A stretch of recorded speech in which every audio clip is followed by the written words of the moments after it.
الحمد لله نحمده ونستعينه ونستغفره ونؤمن به ونتوكل عليه ونعوذ بالله من شرور أنفسنا ومن سيئات أعمالنا من يهده الله فلا مضل له ومن يضلله فلا هادي له ونشهد أن سيدنا ومولانا محمدا عبده ورسوله أرسله بالحق بشيرا ونذيرا وداعيا إلى الله بإذنه وسراجا منيرا. أعوذ بالله من الشيطان الرجيم. بسم الله الرحمن الرحيم. ألم يجدك يتيما فآوى. صدق اللہ العظیم. اللہ رب العزت نے اللہ کے نبی کی پوری سیرت طیبہ کو ہمارے لیے آئیڈیل اور نمونہ بنایا ہے. پیارے نبی اور پیارے نبی کی پوری حیات طیبہ ہمارے اور آپ کے لیے نمونہ ہے.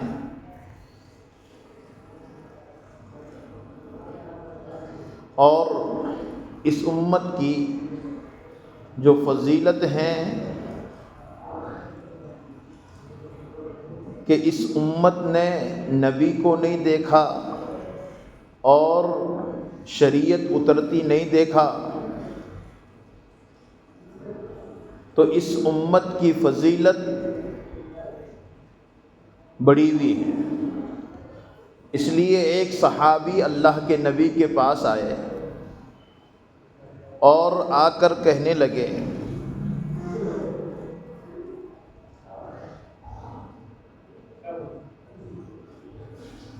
طوبیٰ.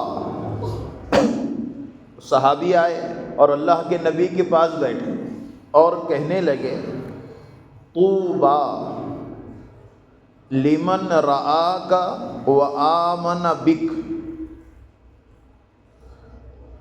خوشخبری ہے اس کے لیے جس نے آپ کو دیکھا اور آپ پر ایمان لایا. طوبیٰ لمن رآک وآمن بک. اس امت کی فضیلت جو صحابہ اللہ کے نبی کے پاس بیٹھ کر جو دین حاصل کر رہے تھے، محبت اور عشق میں وہ صحابی اللہ کے نبی سے کہنے لگے تو اللہ کے نبی نے کتنا پیارا جواب دیا. اللہ کے نبی نے فرمایا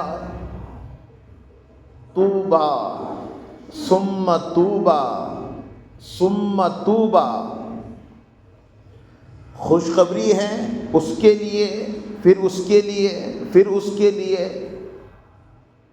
جس نے مجھے نہیں دیکھا اور مجھ پر ایمان لے آئے. لمن لم یرانی، جنہوں نے مجھے نہیں دیکھا اور انہوں نے مجھ پر ایمان لے آئے، تو ان کے لیے بڑی خوشخبری ہے.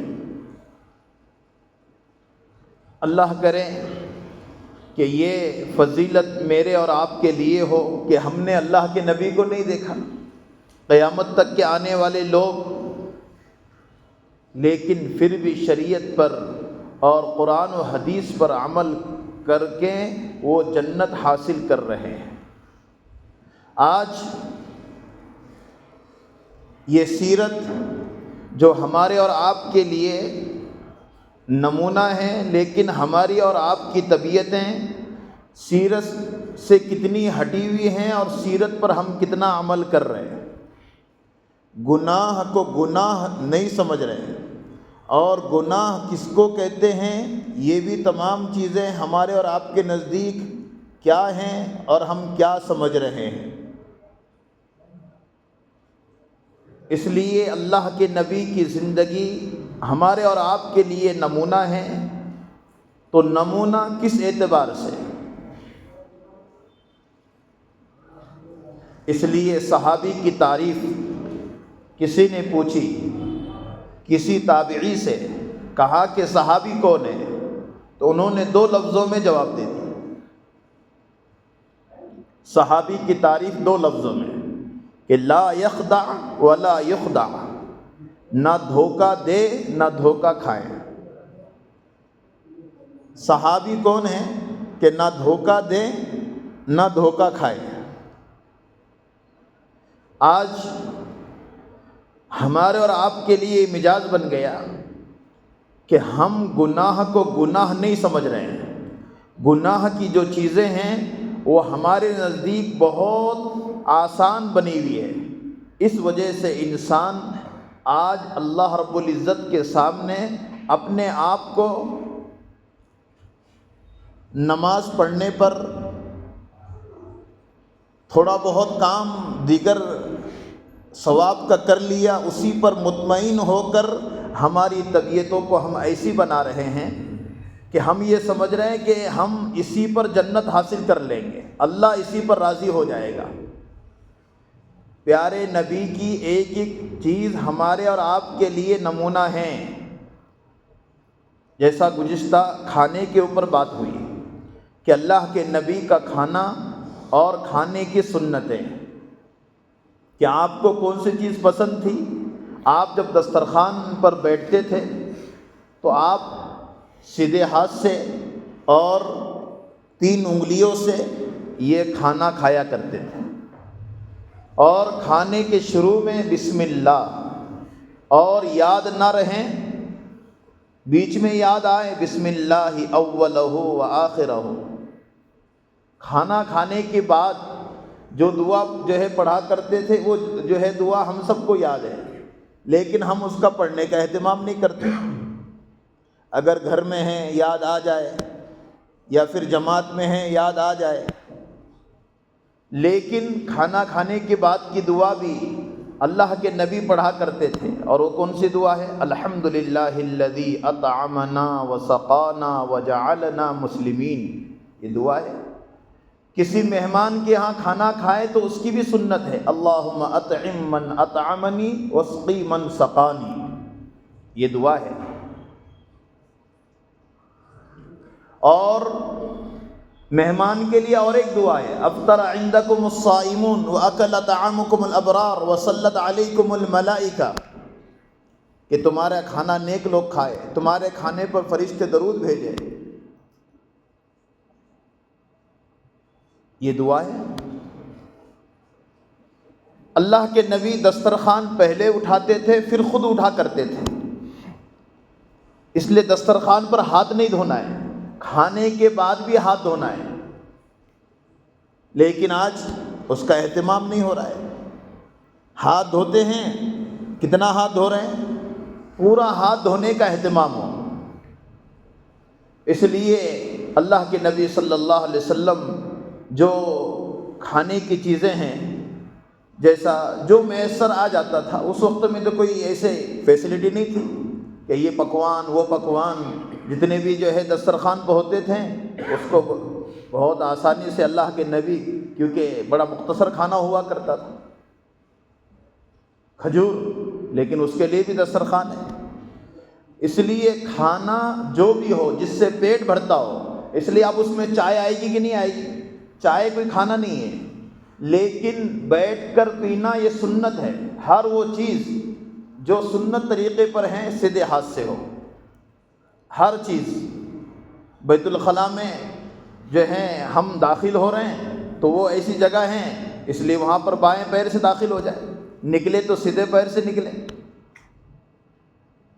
دعا کا اہتمام بیت الخلاء میں جانے کا بھی ہو، کون سی دعا ہے؟ اللہم انی اعوذ بک من الخبث والخبائث، نکلنے کی دعا غفرانک، الحمدللہ الذی اذھب عنی الاذی وعافانی، یہ دعا ہے۔ یہ اللہ کے نبی کے طریقے ہیں جس کو سنت کہا جا رہا ہے۔ آج سنت طریقے ہماری اپنی زندگیوں میں نہ ہونے کی وجہ سے آج خیر و برکت ختم ہو گئی ہے۔ اس لیے اللہ والے کہتے ہیں بیت الخلاء کے جانے کی اور آنے کی دعاؤں میں اتنا نور ہے، کسی کو معلوم ہو جائے زندگی میں کبھی نہ چھوڑے۔ جتنے اثرات بیت الخلاء میں دعا نہ پڑھ کر جانے سے ہوتے ہیں، وہ دعا پڑھ کر جانے سے اثرات نہیں ہوں گے۔ مؤنث خبیث اور وہاں پر خبائث دونوں چیزیں ہیں۔ خبیث اللہم انی اعوذ بک من الخبث والخبائث، دونوں چیزیں نر ہے مادہ دونوں ہیں وہاں پر۔ اس لیے عورتوں کے لیے پرابلم اسی وجہ سے کھڑے ہو رہے ہیں۔ سنت طریقے پر جانا اور آنا۔ بیت الخلاء اگر ہم جنگل میں کر رہے ہیں تو صورت میں کون سی سنت ہے؟ کہاں دعا پڑھیں گے؟ کہاں کے 3 قدم کا فاصلہ ہے تو وہاں ہم جو ہیں بیٹھ رہے ہیں تو وہاں دعا پڑھ رہے ہیں۔ اٹیچ ہے دونوں، حمام اور غسل خانہ، تو جہاں ہم پیر رکھ رہے ہیں تو وہاں دعا پڑھ لیں۔ تو یہ تمام چیزیں ہمارے اور آپ کے لیے جو سنت طریقے ہیں اللہ کے نبی کے، ہم سنت سنت کہہ رہے ہیں۔ سنت صرف سنت پڑھنے کو نہیں کہتے ہیں، یہی نمونہ ہے۔ اس لیے اللہ کے نبی کی پوری زندگی ہمارے اور آپ کے لیے نمونہ ہے، اس میں یہ تمام چیزیں آ رہی ہیں۔ آپ کا سونا کیسے ہے کہ آپ کے سرانے پر 7 چیزیں رہتی تھی۔ ام سلمہ نے لکھا ہے، 4 چیزیں بھی ہیں اور ایک روایت میں 7 ہے، شمائل کبریٰ میں لکھا ہوا ہے۔ سنتیں ہیں کہ آپ وضو کر کے سویا کرتے تھے، آپ اپنے سرہانے پر کنگھی رکھا کرتے تھے، اپنے سرہانے پر مسواک رکھا کرتے تھے، اپنے سرہانے پر پیٹھ کھجانے کی لکڑی رکھا کرتے تھے، اپنے سرہانے پر تیل رکھا کرتے تھے۔ یہ سنتیں اللہ کے نبی کے جو ہیں، خود ام سلمہ کہتی ہے، شمائل میں لکھا ہوا ہے۔ دعا پڑھ کر سونا یہ سنت ہے۔ اور کون سی دعا ہے؟ آج تک ہمیں بچوں نے یاد کرائی ہے، ماشاءاللہ جنہوں نے پڑھا ہے تو وہ تو یاد ہو گئے، لیکن آج مکتب میں پڑھایا جاتا ہے۔ وہ دعا کون سی ہے؟ اللہم بسمک اموت و احیا۔ اور ایک دعا مشکات میں ہے، مولانا عمر صاحب پالن پوری 6 سال کے تھے، ان کے خالہ نے ان کو یہ دعا یاد کرائی تھی۔ جو پڑھے گا ایک جو ہے سرہانے پر ایک فرشتہ جو ہے رات بھر حفاظت کرے گا، اور رات میں انتقال ہو جائے خاتمہ بالخیر پر موت ہوگی۔ کون سی دعا ہے؟ اللہم اسلمت نفسی الیک ووجہت وجہی الیک والجأت ظہری الیک وفوضت امری الیک رغبتا رہبتا الیک لا ملجأ ولا منجأ منک الا الیک آمنت بکتابک الذی انزلت وبنبیک الذی ارسلت۔ یہ دعا ہے، جو ہے منتخب میں ہے، مشکات میں جو ہے یہ جو ہے روایت موجود ہے۔ جو یہ دعا پڑھے گا رات بھر ایک فرشتہ سرہانے پر اس کی حفاظت کرے گا، رات میں انتقال ہو جائے خاتمہ بالخیر پر موت ہوگی۔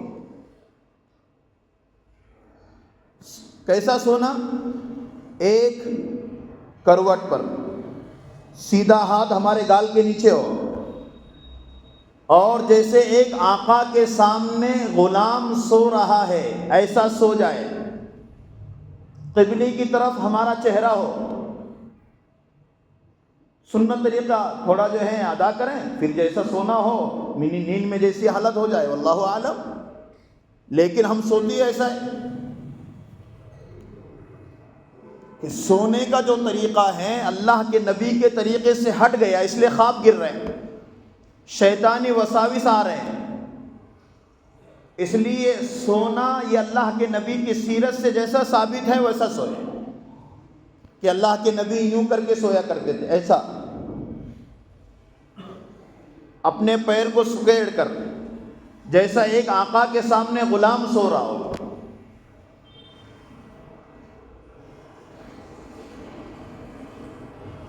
یہ آج سنت طریقے سے ہماری زندگی ہٹنے کی وجہ سے آج ہمارے اپنے خیالات بدل رہے ہیں۔ وساوس شیطانی آ رہے ہیں، وضو کر کے سوئے۔ جب وضو کر رہے ہیں، ہم نے پیشاب سے ہم فارغ ہو گئے، وضو کر لیں۔ وضو کرتے وقت مسواک کر لیں۔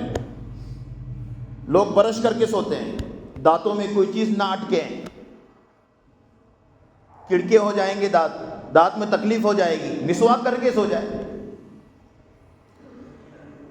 اور جلالین کی شرح میں لکھا ہے جو وضو کر کے سوتا ہے اس کی روح عرش کے سامنے جا کے سجدہ کرتی ہے۔ اللہ اکبر۔ اب جو ہے اس کو فجر کی توفیق کیسے نہ ملے، تہجد کی توفیق کیسی نہ ملے۔ وضو کر کے سونے کا اہتمام ہو۔ ضرورتیں اور ہیں، لیکن جو نبوی طریقہ ہے، جو سنت طریقہ ہے، اگر میرا اور آپ کا ہو جائے، اللہ اس پر اس بندے سے راضی ہونے کا فیصلہ کریں گے۔ بات بھی جو ہے ضرورتیں ہر ایک کی ہیں، یہ ضرورتیں بیوی کے لیے بھی ہیں، یہ ضرورتیں شوہر کے لیے بھی ہیں، یہ ضرورتیں بچوں کے لیے بھی۔ سنت طریقہ ہر ایک میں زندہ ہو جائے۔ یہ نہیں کہ میں زندہ کر رہا ہوں، بیوی کے لیے مسواک نہیں ہے، بیوی کے لیے وضو نہیں ہے، اس کے لیے سنت ہے، وہ بھی جنت ہے، اس کو بھی بنانا ہے۔ میں اگر کر لوں تو بیوی کرے گی۔ آج میری اپنی نمازوں کی فکر مجھے ہے، عورتوں کی نماز کی فکر نہیں ہے۔ سفر میں جا رہا ہے، میری نماز کا کیا ہوگا، عورتیں کہاں پڑھے گی؟ نہیں، ان کا کوئی مسئلہ نہیں ہے، ان پر نماز فرض نہیں ہے، آزاد ہے وہ، ان پر بھی نماز فرض ہے۔ ہاں، آزار ہو الگ شکل ہے، لیکن عذر نہ ہو تو فرض ہیں۔ ان کی نمازوں کی فکر ہو، سفر حضر میں بھی، گھر پر بھی ہیں تو نمازوں کی فکر۔ ایک کونا پاک ہو جس میں ہم جو ہے بہشتی زیور رکھیں، وہاں پر فضائل رکھیں، وہاں پر مصلی ہو، وہاں پر ہم نماز پڑھ سکیں۔ قاری صدیق صاحب بہادر رحمۃ اللہ علیہ بمبئی میں ایک جو ہے ان کے اپنے دوستانے میں کسی کے گھر پر گئے تو انہوں نے بتایا یہ بیڈ روم ہے، یہ فلاں جو ہے روم ہے، یہ فلاں روم ہے۔ تو سب دیکھنے کے بعد کہا سب روم تم نے بتائے، کوئی ایسا روم بتاؤ جو عبادت روم ہو، جہاں پر مصلی ہو، جہاں پر عبادت ہو۔ ایسا کوئی روم نہیں ہے۔ پہلے عورتیں گوبر سے لپا کرتی تھی، لیکن ایک کونا چونے سے لپا کرتی تھی اور وہاں پر صرف عبادت ہوتی تھی۔ آج پورا گھر پوش ہے، لیکن کہیں پر بھی نماز نہیں پڑھ سکتے، شکوک ہے، یہاں پیشاب ہوگا، یہاں کچھ ہوگا، یہاں کچھ ہوگا۔ نبی کی سیرت چڑھ رہی ہے، میرے نبی کا سونا۔ آج سونا کیسے ہو رہا ہے، اللہ اکبر، بنداس۔ ہم کہتے ہیں کوئی سونے کی ترتیب نہیں، ایسا سو رہا ہے، یوں سو رہا ہے، تکیہ بہت اونچا لے رہا ہے۔ خواب گریں تو خواب گرنے پر میرے نبی نے فرمایا بائیں طرف تھٹکار دو، اعوذ باللہ من الشیطان الرجیم پڑھ لو۔ برے خواب گریں اس کے لیے بھی جو ہیں تمام چیزیں اللہ کے نبی نے جو ہے فرمائی ہے۔ صبح اٹھ جاؤ تو اٹھنے کے بعد فوراً دیکھ کر کھڑے مت ہو جاؤ۔ کچھ لوگوں کی عادت ہوتی ہے جو ہے نیند میں سے اٹھتے کھڑے ہو جاتے ہیں، تھوڑا بیٹھو ورنہ چکر آ جائے گی۔ اور دعا پڑھو الحمدللہ الذی احیانا بعدما اماتنا والیہ النشور۔ یہ دعا ہے۔ اور آج کیا تلاش کرتا ہے؟ ابھی اٹھا نہیں کہ چل تلاش کر رہا ہے کہاں گائے چھاپ رکھی ہوئی ہے، کہاں کیا رکھا ہوا ہے۔ دعا نہیں، اٹھنے کے بعد سلام کرو، السلام علیکم، مسکراتے چہرے کے ساتھ السلام علیکم، کسی کو دیکھو تو۔ اس کے بعد مسواک کا اہتمام ہو۔ یہ مسواک کرنا سنت۔ آج ہماری اپنی طبیعتوں کے اندر اللہ کے نبی کے طریقے جب آئیں گے، انشاءاللہ ہمارا سونا، ہمارا اٹھنا، ہمارا بیٹھنا سکون کے ساتھ ہوگا، ورنہ نیند نہیں آئے گی۔ کتنے لوگ پریشان ہیں، رات میں 2-2 بجے تک نیند نہیں آتی۔ وہ موبائل کھیلنے والے نہیں، فیس بک چلا رہا ہے اور چیٹنگ کر رہا ہے، نہ جانے کیا کر رہا ہے 2-3 بجے تک۔ قرآن کی حدیث جو ہے تفسیر میں ہے وَجَعَلْنَا اللَّيْلَ لِبَاسًا، رات آرام کی چیز ہے۔ مفسرین نے لکھا ہے رات کے 10 بجے سے صبح میں جو ہے 2 بجے تک رات اللہ کی طرف سے ایک لہر چلتی ہے سکون کی۔ اگر یہ وقت میں اگر وہ نہیں سویا، اس کے بعد اگر پورے دن بھی سو گیا تو رات کے جو ہے 6 گھنٹے کا حق ادا نہیں ہوگا، اس کی نیند ہی مکمل نہیں ہوگی۔ اس لیے 30 سال کا ہے، دماغ 40 سال کا ہے، یہ 40 سال کا ہے، دماغ 50 سال کا ہے۔ چل ہی نہیں رہا ہے۔ پہلے لوگ مغرب پڑھتے ہی کھانا کھاتے تھے اور سو جاتے تھے عشاء پڑھ کر، بڑے بڑے کام کر گئے ہو، آج ہم سے کام نہیں ہو رہا ہے۔ اس لیے رات کا سونا نبی کے طریقے پر ہو، جب اللہ کے نبی کے طریقے پر ہوگا سورہ ملک پڑھ کر سوئے گا۔ سورہ ملک کتنا ہے؟ 2 منٹ، بہت ہوا 5 منٹ، لیکن جو روزانہ سورہ ملک پڑھے گا اس کے قبر میں اجالا ہی اجالا ہوگا۔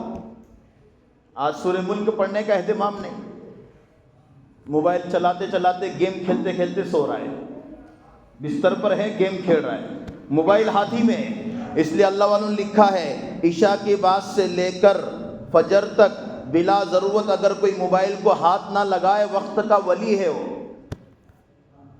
آج جس کے پاس موبائل نہیں ولی ہے، اور اللہ والے کہہ رہے دن بھر استعمال کرو، عشاء کے بعد سے فجر تک بلا ضرورت استعمال ہی نہ کرو، نہ چاہتے ہوئے تصویریں آئے گی، کوئی نہیں بچ رہا ہے۔ اس لیے یہ تمام چیزیں میری اور آپ کی اللہ کے نبی کے طریقے پر آ جائے۔ سونا یہ نبی کے طریقے پر، میرا بچہ بھی سو رہا ہے وہ نبی کے طریقے پر، میں بھی سو رہا ہوں نبی کے طریقے پر، بیماریاں نہیں ہوگی، صحیح سنت طریقے پر سونے پر حالات۔ اس لیے اللہ کے نبی صلی اللہ علیہ وسلم مدینی کی موت مانگنے کے لیے کہا کرتے تھے، اور سجدے والی موت یہ اشارات حضرت عمر نے مانگا ہے کہ اللہ مجھے مدینی کی موت دے دے، قرآن پڑھتے پڑھتے موت دے دے۔ رات میں جو ہے لوگ سو رہے ہیں اور ڈر ہے کہیں کچھ ہو جائے گا، سنت طریقے پر سو جاؤ، صحیح نسبت ہوگی، اللہ تم کو سیدھا جنت میں پہنچا دے گا، نسبت صحیح ہو۔ آج یہ ڈر رہا ہے بیماریوں سے، صحیح سنت طریقے پر ہم سو جائیں انشاءاللہ نیند آئے گی۔ اس لیے سنت طریقے پر ہمارا سونا ہو اور سنت طریقے پر اٹھنا ہو، یہ بھی اللہ کے نبی نے سکھایا ہے۔ اس لیے کھانے کے پہلے کی دعا، کھانے کے بعد کی دعا، کھانے کے درمیان میں عیب نہیں نکالنا، کھانے پر بیوی کو تان تشریح نہیں کرنا۔ گزشتہ جمعہ جو ہے کھانے کے اوپر، اس لیے ٹیک لگا کر نہیں کھانا، ہاں عیب کھانے میں نہیں نکالنا، یہ گزشتہ جو ہے کہا گیا۔ کھانا یہ انگلیوں سے کھانا، چمچ سے نہیں، چمچ سے یہ جو ہے اس میں رمق ہوتی ہے، چاشنی ہوتی ہے جو اثر انداز ہوتی ہے۔ اور پانی کیسا پینا؟ پانی گلاس منہ جو ہے منہ کو لگا کر پینا، ایسے آواز آنا، ایسی آواز جو ہے گلاس کو جب لگے نا ایسی آواز آ جائے، رال کا کام دیتا ہے۔ آج ہمارے اپنے پانی کی ترتیب بھی نہیں پینے کی، گٹ گٹ گٹ گٹ پانی اتارتا ہے، جانوروں کی طرح پانی پی رہا ہے۔ یاد رکھیں نبی کے طریقے کیا ہیں؟ ایک گھٹ پیے پھر نکالے، ایک گھٹ پیے پھر نکالے، ایک گھٹ پیے پھر نکالے۔ یہ اللہ کے نبی کا بیٹھ کر پیے، 3 سانس میں پیے، دیکھ کر پانی پینا، 3 سانس میں پانی پینا، یہ سنت طریقہ ہے۔ آج سنت طریقہ نہیں ہو رہا، پیٹ میں جو ہے جڑ ہو رہا ہے، آدمی پریشان ہو رہا ہے، صحیح طریقے پر پانی نہ پینے کی وجہ سے پریشانیاں بڑھ رہی ہیں۔ اس لیے ہماری اور آپ کی جو ہے نسبتیں سنتوں سے جڑے گی۔ یاد رکھو اللہ کامیاب انسان کو کرے گا، کیونکہ جو ہے پوری کی پوری سنت، اطباء نے لکھا ہے پوری کی پوری سنتیں ڈاکٹری ہے، ڈاکٹری۔ آدمی نے اگر سنت طریقہ اپنا لیا یہ آدھا ڈاکٹر بن جائے گا، پورا فلسفہ اسی میں ہے۔ اس لیے یاد رکھیں پانی کھانے کے درمیان میں، کھانے کے جو ہے بعد فوراً پانی نہیں پینا ہے، کھانے کے شروع میں پانی پینا ہے، ٹھنڈا پانی پینے سے پرہیز کرے، یہ سنت طریقہ نہیں ہے، لیکن اطباء لکھتے ہیں ٹھنڈے پانی سے تکلیفیں بڑھتی ہے۔ ٹھنڈا پانی جو ہے مٹکے کا پانی استعمال کریں، یہ اچھی عادت ہے۔ آج ہمارے اپنے گھروں کے اندر یہ سنت طریقہ داخل نہیں ہو رہا ہے، نہیں ہم ایسے زمانے میں چڑھ رہے ہیں، لندن امریکہ کے جو ہے تہذیب ہمارے اپنے گھروں میں ہے، میرے اپنے زندگیوں میں ہے۔ میں یہ تمام چیزیں دیکھ دیکھ کر رہا ہوں، یہ کہاں سے کامیاب ہو سکتا ہے؟ لندن اور امریکہ ہمارے لیے آئیڈیل نہیں ہے، اللہ کے نبی کی سنتیں ہمارے لیے آئیڈیل ہے۔ اس لیے بیٹھ کر پینا، دیکھ کر پینا، اور اس کے بعد ہمارے اپنے کھانے پینے کی سنتیں پوری مکمل ادا ہو اور ہم اس کو سیکھیں۔ ایک ایک دعا لکھیں اس کو کاپی میں، ڈائری میں، یہ دعا ہے۔ میرے نبی کے جو ہے دعاؤں کے پڑھنے کا مزاج تھا، آج دعائیں ختم ہو گئی ہیں۔ دعا ہمارے اپنے لیے ہتھیار ہے، ہتھیار، سب سے بڑا بم ہے۔ اگر کسی کو حیران کرنا ہو اس کے پاس مسواک ہو، مولانا منظور مینگل صاحب کہتے ہیں اگر کسی کو پریشان کرنا ہو آپ کو تو آپ کے پاس ہتھیار ہو مسواک کا. جب جو ہے مسواک آپ کے پاس ہوگی کوئی آپ کو پریشان نہیں کرے گا, آپ کو ستائے گا نہیں. اس لیے سنتوں کے اہتمام میں میری اور آپ کی زندگی چلیں اور وہ تمام چیزیں میرے اور آپ کے لیے آسان ہو, اس کے لیے سنتوں کے تذکرے ہو رہے ہیں. سب کریں گے انشاءاللہ. سوتے وقت کی سنتیں یاد رکھیں, ہماری اپنی نہ چھوٹیں. سوتے وقت کی سنتیں کیا ہیں؟ سونا موبائل کو ہمارے اپنے چہرے پر لے کر, یہ سنت نہیں ہے. ہمارے اپنے لیے سنت جو ہے دعا پڑھ کے سونا, وضو کر کے سونا اور اپنے والدین کی خدمت کرنا. یاد رکھو میں کتنا ہی بڑا بن جاؤں, میرے والدین موجود ہیں تو میں ان کی خدمت کروں, میں ان سے پوچھوں ابا کوئی ضرورت ہے, امی کوئی ضرورت ہے. یہ پوچھنا بھی بہت بڑی خدمت ہے. یاد رکھو آج مہینہ ہو جاتا ہے والدین کو ہم پوچھتے نہیں ہیں. کیا حرض مرض, رات میں اٹھیں تو ابا اچھے ہیں, دروازہ کھولنا دیکھنا نہیں ہے تو کم سے کم کھنکھارنا, کیا بات ہے, آپ کیوں اٹھیں, پریشان کیوں ہیں. آج یہ تمام چیزوں سے طبیعتیں دور ہیں. صرف 10 روپے کی گولی لا کر دینا خدمت نہیں ہے. سب چیزوں کا علم ہو, وہ چیزیں ان کے ساتھ لگی ہوئی کل کو میرے ساتھ لگنے والی ہے. اس لیے خدمتوں کے جذبے ہوں اور سنتوں کا اہتمام ہو. سنتوں کے اہتمام سے اطمینان ہوگا اور ماں باپ کی خدمت کرنے کے جذبے بڑھیں گے. جس کے پاس سنت نہیں ہے وہ نیند کی گولی کھا کر بھی اس کو نیند نہیں آ رہی ہے, پریشان حال ہے, بیماریوں نے گھیرا ہوا ہے. رب کریم جس کو بیماری دے اس کے لیے نعمت ہے, لیکن نعمت میں اطمینان سنتوں کے ساتھ ملے گا. اللہ ہم سب کو عمل کی توفیق عطا فرمائے. اس مرتبہ یہ سونے اور سو کر اٹھنے کی سنتیں ہو گئی. آئندہ انشاءاللہ جمعہ کو یہ گھر سے نکلتے وقت میں اور گھر سے داخل ہوتے وقت کی سنتیں بیان کی جائے گی. وآخر دعوانا ان الحمد للہ رب العالمین.